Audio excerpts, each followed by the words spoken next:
Looking for a new course in nursing and paramedical course? Admissions open at one of the most top colleges in the country. East-West Group of Institutions, Bangalore, recognized by Indian Nursing Council and Rajiv Gandhi University of Health Science. Choose your courses on your screen. Hurry up! Limited seats available. For more details, contact the link given below. Jilla Meghalaya kalapar na Sorkar India bakan Ibor Hapoh ke Kyndon arpon rio jong Mines and Minerals Development and Regulation Act kandai spa san ponyo kenang ban la ban ai ke Jingmynjur na ke benta ki jing terwa ba menswa ban ai ro ke Jingmynjur ya ke mining plan na ke benta udo yong kini jing pan bor kala long da ke jing kendu menteri rang ba ke jilla ukon rot ke sang ma yo menteri Sorkar pedang ubri pet ya ke tenat coal and miners uji Kishan Reddy ha New Delhi ha ke nyau tari unai tung araja arpun rio kini ke sin jam menteri rang ba ke long ba ke Sorkar pedang kan ailat ya ke hajar ngut ki rio lom badan ya laki par ki baret makin yo ya ke mineral concession bat ki jingbet ki badan kam Hapoh ke jilla hi Yang Menteri Rangba Lesenran da Kong Santa Mary Shilla ke MLA ke Sutengah Saipung na East Jante Hills District ke Wina ki constituency ke Baron Shipon ki Par Do Yong ha ke Jella.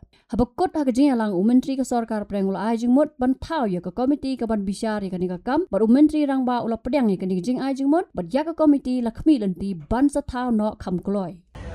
We just had a meeting with the Honorable Minister for Mining and for Coal, Government of India, Shri Kishan Reddy ji. And discussed in detail with all the officials regarding the mining situation, especially to do with coal in the state of Meghalaya.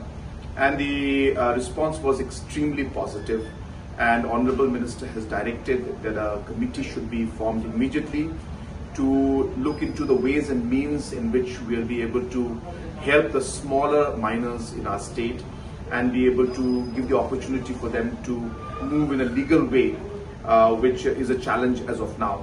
And therefore, a very, very positive, constructive meeting was held.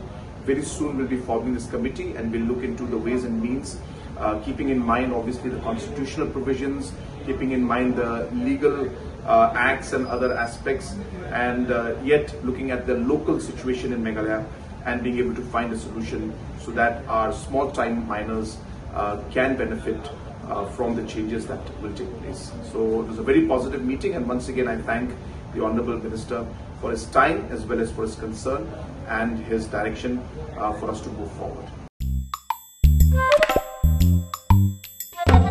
Habatin, pej bahagi kishab plus F.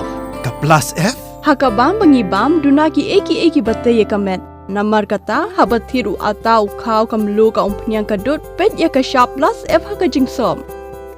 Yaki nutrient kumki vitamin bat ka ayan la icon diat bada ka batau bha kam kta ika dur jingki marbam ka jingmat lani ka rukom shed yaki balehi panai kita kadon ka we ka jing mentoy ba kongsan ka kot ka kia ka nutrition ba kambha ka jing im ba kambha pendon kam daki marbam badon ka sharp plus F menta ka sni Lawan Ra Shafi Lingba ko office jong Commissionerate of Food Safety Meghalaya